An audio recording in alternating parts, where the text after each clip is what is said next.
بسم اللہ الرحمن الرحیم الحمد للہ رب العالمین والصلاة والسلام على سید المرسلین وعلى آلہ واصحابہ اجمعین اما بعد فاعوذ باللہ من الشیطان الرجیم بسم اللہ الرحمن الرحیم قال فاخرج منها فإنك رجيم وإن عليك لعنتي إلى يوم الدين قال رب فأنظرني إلى يوم يبعثون قال فإنك من المنظرين إلى يوم الوقت المعلوم قال فبعزتك لأغوينهم أجمعين إلا عبادك منهم المخلصين قال فالحق والحق أقول لأملأن جهنم منك وممن تبعك منهم أجمعين قل ما أسألكم عليه من أجر وما أنا من المتكلفين إن هو إلا ذكر للعالمين وَلَتَعْلَمُنَّ نَبَأَهُ بَعْدَ حِينٍ صدق اللہ مولانا۔ اللہ تعالیٰ نے ارشاد فرمایا فَخْرُجْ مِنْهَا، تو یہاں سے نکل جا، فَإِنَّكَ رَجِيمٌ، بے شک تو مردود ہو گیا۔ تو یہاں سے، جس وقت شیطان نے سجدے سے انکار کیا، اللہ تعالیٰ نے فرمایا تو یہاں سے نکل جا، دفع ہو جا تو یہاں سے۔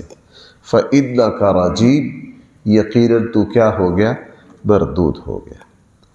وَإِنَّ عَلَيْكَ لَعْنَتِي إِلَى يَوْمِ الدِّينِ، یقیناً تیرے اوپر میری لعنت ہے بدلے کے دن تک، یعنی تجھے میری رحمت سے کوئی حصہ نہیں ملے گا۔ اللہ کی لعنت کا مطلب یہ ہے اللہ کی رحمت سے دور ہو جانا۔ اللہ کی رحمت سے بھائی کیا ہو جانا؟ جس طرح کہہ دیا جاتا ہے نا فلاں عمل کرنے سے، جھوٹ بولنے سے اللہ کی لعنت برستی ہے، معنی اور مطلب یہ ہے کہ جھوٹ بولنے سے بندہ اللہ تعالیٰ کی رحمت سے دور ہو جاتا ہے۔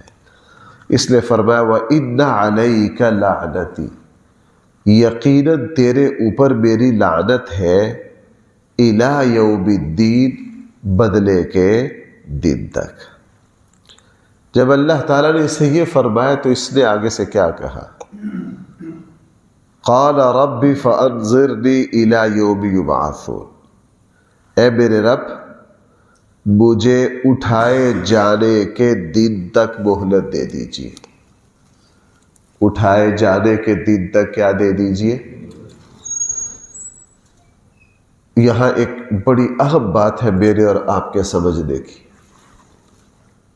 ایسے خطرناک موقع پر جب اس نے اللہ تعالیٰ کے حکم کو ماننے سے انکار کر دیا، آدم علیہ السلام کو سجدے سے انکار کر دیا، اللہ تعالیٰ نے فرمایا قیامت کے دن تک تیرے اوپر لعنت ہے، تو مردود ہو گیا، تو یہاں سے نکل جا۔ اتنے کٹھن مرحلے کے باوجود بھی اس نے اللہ سے دعا مانگی، اے میرے رب، کیا کہہ رہا ہے؟ اے میرے رب۔ قال ربی، ان مسلمانوں کے لیے بڑی عبرت ہے جو شرک کرتے، جو کیا کرتے؟ شرک کرتے۔ شیطان کہہ رہا ربی، اے میرے رب، یعنی اللہ کا اتنا بڑا نافرمان بھی اس کی جسارت اور جرأت نہیں کر سکا کہ وہ اللہ کے ساتھ کسی کو شریک کرے، اللہ کے ساتھ کسی کو شریک کرے۔ نمبر 2، اتنے اہم موقع پر بھی شیطان کو اس بات کی سمجھ تھی کہ دینے والے اللہ ہے، اور مجھے اگر اب کچھ مانگنا ہے تو کس سے مانگنا ہے؟ اللہ سے مانگنا ہے. اس لیے اس نے اللہ سے کہا اے میرے رب فَأَنذِرْنِي إِلَىٰ يَوْمِ يُبْعَثُونَ، مجھے مہلت دے دے اٹھائے جانے کے دن تک. مہلت مانگی اس نے.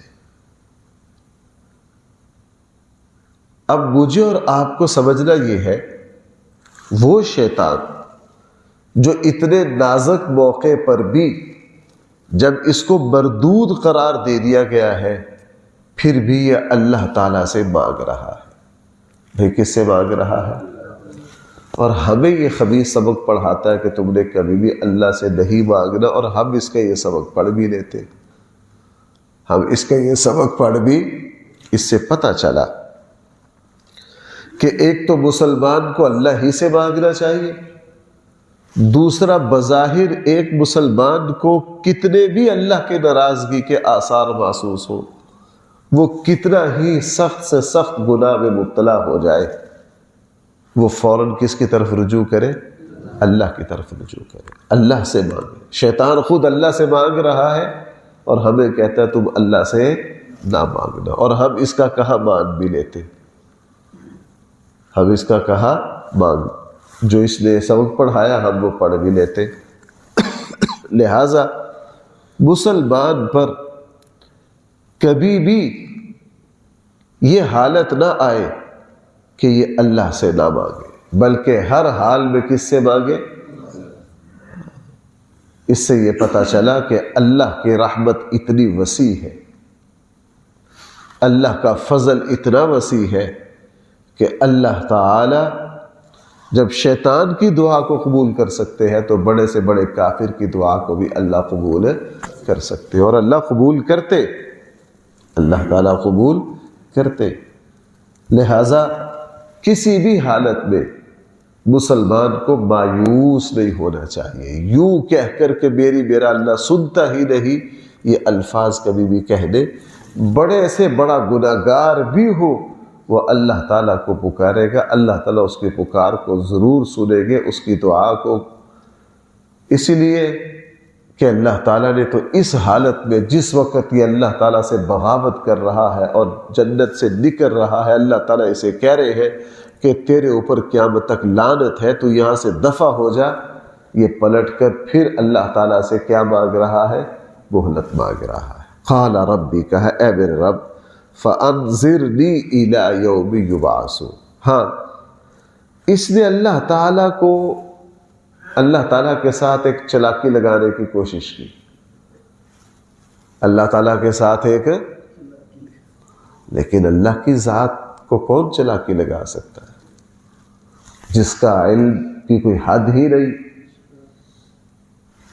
اس نے کہا کہ اے اللہ مجھے مہلت دے دے. بھائی ذرا الفاظ دیکھنا، اِلَىٰ یَوْمِ، اٹھائے جانے کے دن تک. یہ یبعثون پتہ کون سا دن ہے؟ پہلے حضرت اسرافیل سور پھونکے گے، یہ سارا سسٹم تباہ ہو جائے گا، سب ذی روح مر جائیں گے اور کوئی بھی چیز باقی نہیں رہے گی. پھر جب دوسرا سور پھونکا جائے گا اللہ کے حکم سے، حضرت اسرافیل پھونکیں گے، اللہ تعالیٰ سارے انسانوں کو دوبارہ زندہ کریں گے. وہ جب دوبارہ زندہ ہوگے نا، اس دن کو کہا جاتا ہے یوم یبعثون. بھائی اس دن کو کیا کہا جاتا ہے؟ تو شیطان نے موت سے بچنے کے لیے، موت سے یہ کہا کہ مجھے مہلت دے دیجئے. کب تک؟ اٹھائے جانے کے دن تک. چونکہ جس دن اللہ تعالیٰ دوبارہ سور پھونک کے انسانوں کو زندہ کریں گے، اس دن کے بعد موت کیا ہو جائے گی؟ ختم. اس کے بعد تو موت کا سلسلہ اللہ کیا کر دیں گے؟ اس کے بعد تو کسی کو موت نہیں آئے گی. جب مرنے کے بعد اللہ نے دوبارہ زندہ کر دیا تو کسی کو دوبارہ موت کا تو اللہ نے سسٹم رکھا ہی اِلَىٰ یوم یبعثون تک ہے. تو شیطان نے مہلت مانگی، مجھے کب تک دے دیجئے؟ اِلَىٰ یوم یبعثون، دوبارہ جب آپ زندہ کریں گے اس وقت تک مجھے مہلت دے دیجئے. یہ اس نے اللہ تعالیٰ سے مہلت مانگی. اللہ جلت. اور مقصد کیا تھا؟ بعض علماء نے فرمایا مقصد یہ تھا تاکہ میں موت سے، اس کی سختی سے، اللہ کی پکڑ سے بچ جاؤں، میدان محشر تک مجھے چھوٹ مل جائے. کہاں تک چھوٹ مل جائے؟ میدان محشر تک مجھے چھوٹ. اللہ تعالیٰ نے فرمایا نہیں، قال فإنك من فرمایا بے شک تو بھی رہ انتظار کرنے والوں میں سے، تجھے ہرگز یوم یبعثون تک مہلت نہیں ہے. اور دوسری جگہ فرما دیا، اس جگہ فرمایا، اب آگے الفاظ دیکھیں، الی یوم الوقت المعلوم، وقت معلوم کے دن تک تجھے مہلت ہے، تو بھی انتظار کر. یعنی جس طرح دوسرا ہر جاندار اپنی موت کے انتظار کر رہا ہے، تو بھی کیا کر، وقت معلوم تک تجھے مہلت ہے. ہم تجھے وقت یبعثون تک مہلت نہیں دیتے، وقت معلوم تک مہلت دیتے. اس لیے اور قرآن کریم کی دوسری آیات سے پتہ چلا کہ اس پر بھی موت آئے گی، اس پر بھی کیا آئے گی؟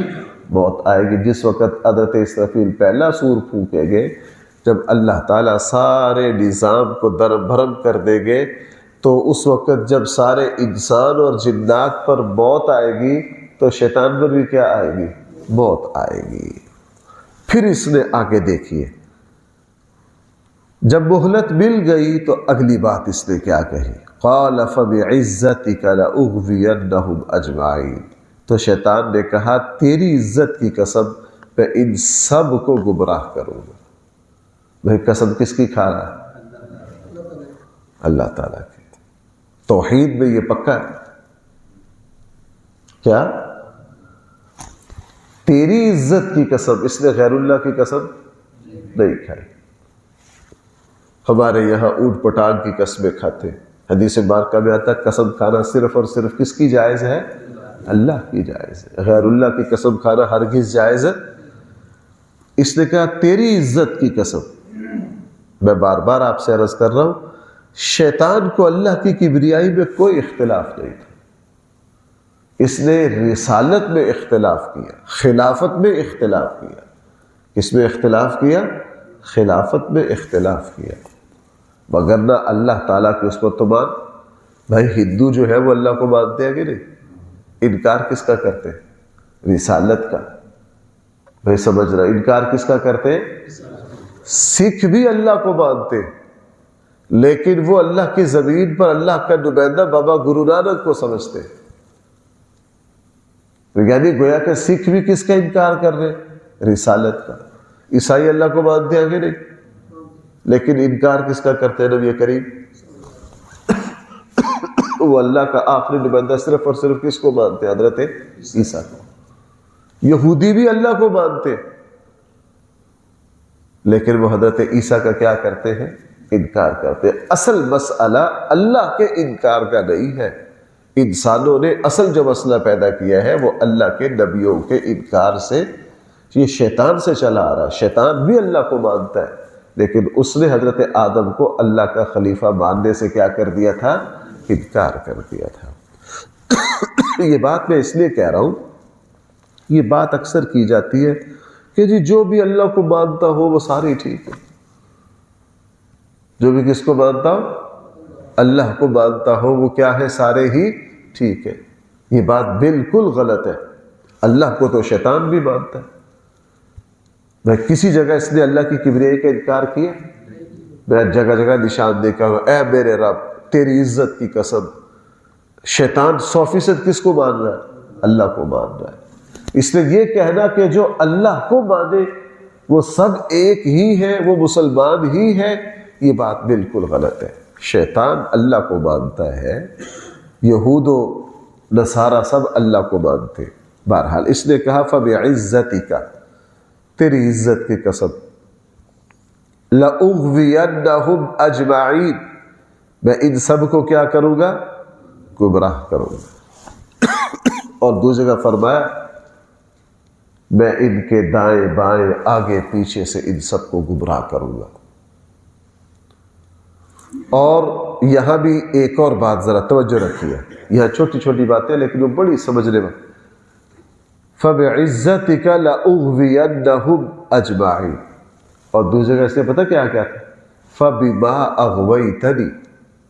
اس نے سارا ملبہ اللہ کے کھاتے میں ڈال دیا. چونکہ آپ نے مجھے گمراہ کر دیا سورہ آراف میں شیطان کیا کہہ رہا ہے؟ آپ نے مجھے کیا کر دیا؟ گمراہ کر دیا. آپ نے مجھے گمراہ کر دیا، اس لیے اب میں تیرے بندوں کو بھی نہیں چھوڑوں گا. حالانکہ اللہ تعالیٰ بھائی کسی کو گمراہ، اللہ تعالیٰ نے غلط صحیح پیدا کر کے اپنا اختیار دے دیا. آج کل جو منکرین خدا ہے نا، وہ سارے یہی پھنسے ہوئے کہ جناب اگر سب کچھ اللہ کے کرنے سے ہوتا ہے تو اس میں ہمارا کیا قصور ہے؟ اس میں ہمارا، اللہ تعالیٰ نے غلط اور صحیح پیدا کر کے ہمیں کیا دیا ہے؟ اختیار دیا ہے. ہم اپنی مرضی سے اس اختیار کو استعمال کرتے. ہاں تقدیر میں لکھا جا چکا ہے، ہم کیا کریں گے یہ لکھا. بھائی توجہ کرنا آپ سارے حضرات، آپ کو شاید ان مشکلات سے کبھی واسطہ نہیں پڑا. تقدیر کا معنی بے دین لوگ پتہ کیا لیتے؟ اللہ نے چونکہ ایسے لکھ دیا ہے، ہم اللہ کے لکھے ہوئے کے مطابق کفر اور گناہ کر رہے، اس میں ہمارا کوئی قصور نہیں.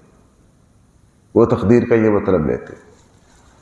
بھائیو میری بات سمجھ رہے ہو کہ اللہ نے کیا کر دیا ہے؟ ایسے نہیں، الٹا ہم نے جیسا کرنا ہے اپنے اختیار اور مرضی سے، اللہ نے ویسے لکھ دیا.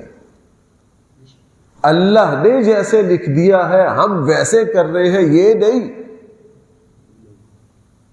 ہم نے جیسے کرنا ہے اللہ نے ویسے لکھ دیا.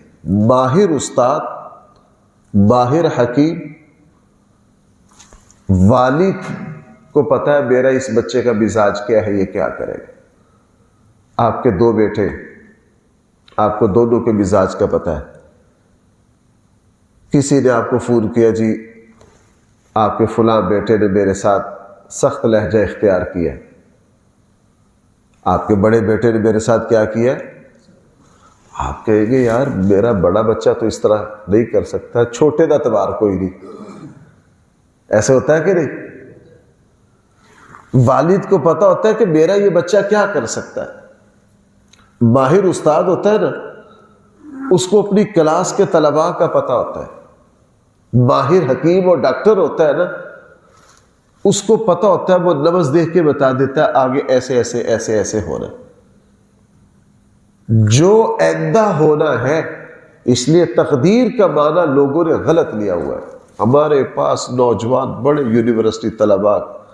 یونیورسٹیوں کے طلباء بہت آتے ہیں، ان کو سب سے زیادہ اعتراض تقدیر پر ہوتا ہے کہ جی اللہ نے چونکہ یوں لکھ دیا میں نماز نہیں پڑھوں گا.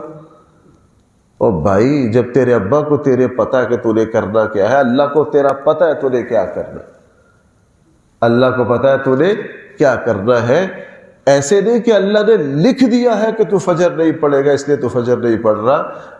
اللہ کو پتا تھا یہ فجر نہیں پڑے گا، اس لیے اللہ نے لکھ دیا کہ یہ فجر نہیں پڑے گا. مزاج کا پتہ ہوتا ہے. مزاج کا کیا ہوتا ہے؟ شیطان نے گمراہی بھی کی، اللہ تعالیٰ کی طرف نسبت کی، بالکل غلط ہے. بہرحال یہاں کہا تیری عزت کی قسم میں ان سب کو کیا کروں گا؟ گمراہ کروں گا. ہاں الا عبادک منہم المخلصین، مگر تیرے مخلص بندے وہ میرے ہتھے. اب دو باتیں شیطان کی زبان سے ہی نکل گئی. یہاں نکل گیا کہ جو مخلص بندے ہیں وہ میرے ہاتھ نہیں آئیں گے. ہمیں یہ بات سمجھ میں آ گئی کہ جو بندہ اپنے عمل میں اخلاص رکھے گا وہ شیطان کے قابو میں نہیں آئے گا. اس سے ایک پتہ تو یہ چلا کہ جو مسلمان مخلص ہو اپنا عمل اخلاص سے کرے، ہر عمل کس کے لیے کرے؟ اللہ کے لیے کرے. خود شیطان کی زبان سے یہ بات نکل گئی کہ میں تیرے بندوں کو چھوڑوں گا نہیں، ان کو ضرور گمراہ کروں گا. ہاں تیرے بندوں میں سے جو اخلاص والے ہوں گے ان پر میرا دو نہیں چلے گا. ہمیں یہاں سے سیکھ لینا چاہیے کہ اگر ہمیں شیطان کے داء سے بچنا ہے تو اپنے عملوں میں کیا پیدا کرنا ہے؟ اخلاص. اور دوسری جگہ اس نے ایک اور بات فرمائی،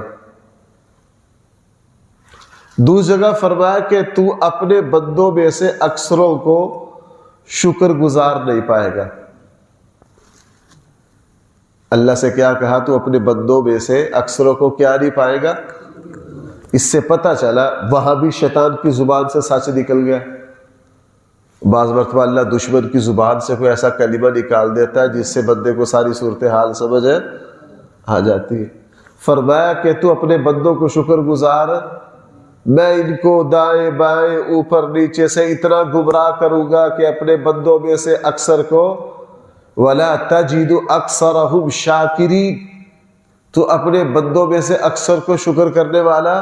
اس سے خود بخود سمجھ میں آ گیا کہ جو بندے شکر کریں گے وہ شیطان کے قابو میں نہیں ہے۔ لہٰذا مجھے اور آپ کو دو باتیں پکڑ لینی، ایک اخلاص کو پکڑ لینا اور دوسرا اللہ تعالیٰ کے شکر کو تھام لینا۔